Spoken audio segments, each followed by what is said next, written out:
હનુમાન ચાલીસાનો પાઠ કરતી વખતે આ 7 ભૂલો ન કરો, નહીં તો તમારે ખરાબ પરિણામોનો સામનો કરવો પડી શકે છે.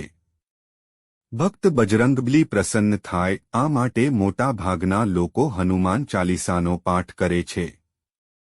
ખાસ કરીને મંગળવારે હનુમાન ચાલીસાનો પાઠ કરવાથી ઇચ્છિત પરિણામો મળે છે. હનુમાન ચાલીસા માટે કોઈ ખાસ નિયમોની જરૂર નથી, પરંતુ કેટલીક નાની બાબતોનું ધ્યાન રાખવું જરૂરી છે. આ મુજબ હનુમાનજીની પૂજા કરવાથી શુભ ફળ મળે છે.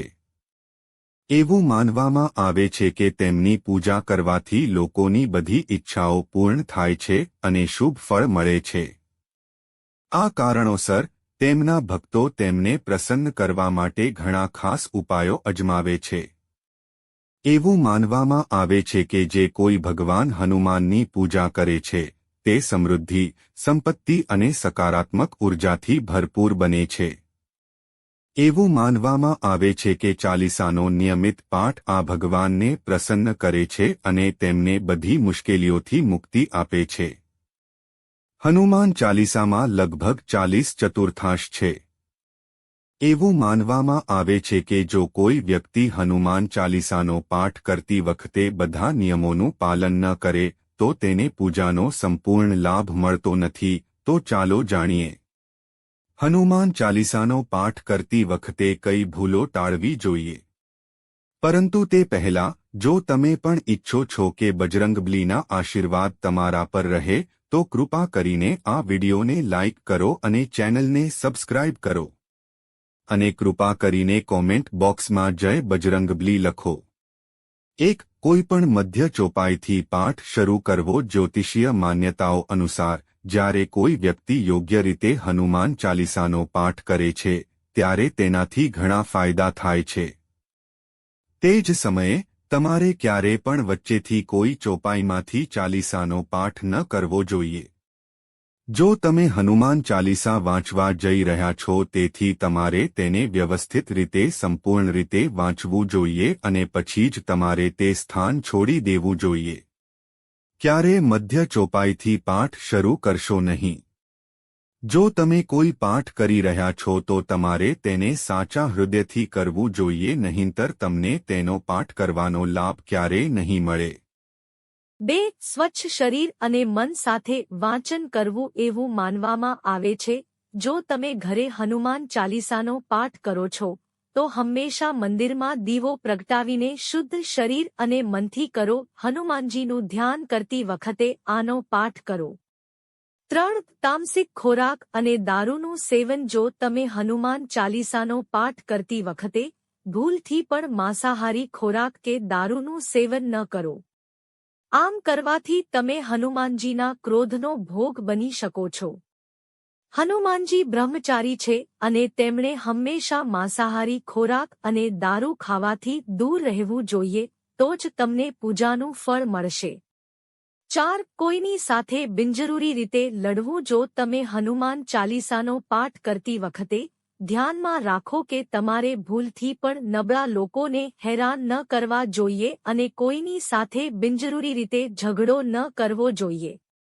જો તમે પણ હનુમાન ચાલીસાનો પાઠ કરો છો તો ધ્યાનમાં રાખો કે તમારે કોઈનું અપમાન ન કરવું જોઈએ અને કોઈ માટે અપશબ્દોનો ઉપયોગ ન કરવો જોઈએ. શું ન કરવું જોઈએ? જો તમે હનુમાન ચાલીસાનો પાઠ કરો છો તો તમારે ગરીબોને હેરાન ન કરવા જોઈએ, તેના બદલે તમારે તેમને મદદ કરવી જોઈએ. 5. તમારા જીવનસાથી સિવાય બીજા કોઈ સંબંધમાં જોડાવું. જો તમે પરિણીત છો અને હનુમાન ચાલીસાનો પાઠ કરો છો તો તમે તમારા જીવનસાથી સિવાય બીજા કોઈ સંબંધમાં જોડાશો. બીજા કોઈ સાથે સંબંધ સ્થાપિત કરવાનું વિચારવું ન જોઈએ. જે લોકો આવું કરે છે તેમને ક્યારેય હનુમાન ચાલીસાના શુભ પરિણામો મળતા નથી. પરિણીત પુરુષે બીજી કોઈ સ્ત્રી સાથે સંબંધ ન રાખવો જોઈએ. જો કોઈ સ્ત્રી નિયમિત રીતે હનુમાન ચાલીસાનો પાઠ કરે છે તો તેને સ્ત્રી ગણવી જોઈએ. સ્ત્રીએ પણ તેના પતિ સિવાય બીજા કોઈ પુરુષ સાથે સંબંધ ન રાખવો જોઈએ. જો કોઈ વ્યક્તિ પરિણીત ન હોય તો તેણે અન્ય સ્ત્રીઓથી દૂર રહેવું જોઈએ. જો કોઈ વ્યક્તિ હનુમાન ચાલીસાનો પાઠ કરે છે તો તેણે આ વાત ધ્યાનમાં રાખવી જોઈએ. 6. ગરીબો અને પ્રાણીઓને હેરાન ન થવું જોઈએ. જો તમે ઘરની સમૃદ્ધિ માટે હનુમાન ચાલીસાનો પાઠ કરો છો તો ભૂલથી પણ કોઈ પ્રાણી કે ગરીબ વ્યક્તિને હેરાન ન કરો. આમ કરવાથી પૂજાનું ફળ મળતું નથી અને ઘરમાં દુઃખ રહે છે અને ઘરમાં નકારાત્મક ઉર્જાનો વાસ થાય છે અને સુખ અને સમૃદ્ધિ ઘરમાંથી કાયમ માટે નીકળી જાય છે. 7. કોઈ ગુનો ન કરો અને જૂઠું ન બોલો. જો તમે હનુમાનની પૂજા કરો છો, જો તમે ચાલીસાનો પાઠ કરો છો તો તમારે કોઈપણ પ્રકારનો ગુનો ન કરવો જોઈએ. તમારે કોઈને પણ હેતરવાનું ટાળવું જોઈએ અને તમારે જૂઠું ન બોલવું જોઈએ. જો તમારા મનમાં કોઈના પ્રત્યે કપટ, છેતરપિંડી કે દ્વેષ હશે તો તમને પૂજાનું ફળ ક્યારેય મળશે નહીં. 8. હનુમાન ચાલીસા વાંચવામાં ઉતાવળ ન કરો. હનુમાન ચાલીસા વાંચતી વખતે ક્યારે ઉતાવળ ન કરો અને તેના કોઈપણ શ્લોકનો ઉચ્ચાર ક્યારે ખોટો ન કરવો જોઈએ. તેનો પાઠ હંમેશા ધીરજથી કરવો જોઈએ. 9. રામનું નામ લીધા વિના શરૂઆત ન કરો. બધા જાણે છે કે હનુમાન રામજીના પરમ ભક્ત છે. તેથી ભગવાન રામનું નામ લીધા વિના શરૂઆત ન કરો. હનુમાન ચાલીસા શરૂ ન કરો. નહીંતર તમે તેના ફાયદાથી વંચિત રહી જશો. 10. તમારા શરીર અને મનને સ્વચ્છ રાખો. હનુમાનજી અને તેમના દેવતા શ્રી રામનું ચિત્ર સ્થાપિત કરો. આ પછી તેમની સામે પાણી ભરેલું પાન રાખો. ઓછામાં ઓછા 3 વખતથી 108 વખત ચાલીસાનો પાઠ કરો. ઘરે હનુમાન ચાલીસાનો પાઠ કરતી વખતે શરીર અને મન સ્વચ્છ રાખવું ખૂબ જ મહત્વપૂર્ણ છે. 11. મનમાં કોઈ અયોગ્ય વિચારો ન લાવો. હનુમાન ચાલીસાનો પાઠ કરતી વખતે તમારા મનમાં કોઈ અયોગ્ય વિચારો ન આવવા જોઈએ. પ્રયાસ કરો કે ચાલીસા વાંચવાનો સમય દરરોજ સરખો હોવો જોઈએ. ખાસ પરિસ્થિતિઓમાં મુસાફરી કરતી વખતે અથવા સૂતી વખતે ચાલીસા વાંચી શકાય છે.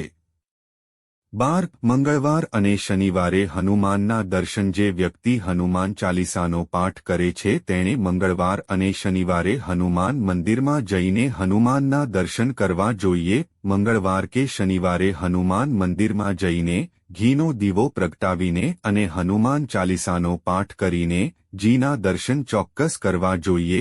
ત્યાં બેસીને આમ કરવાથી મોટીથી મોટી મુશ્કેલીઓ પણ દૂર થઈ જાય છે.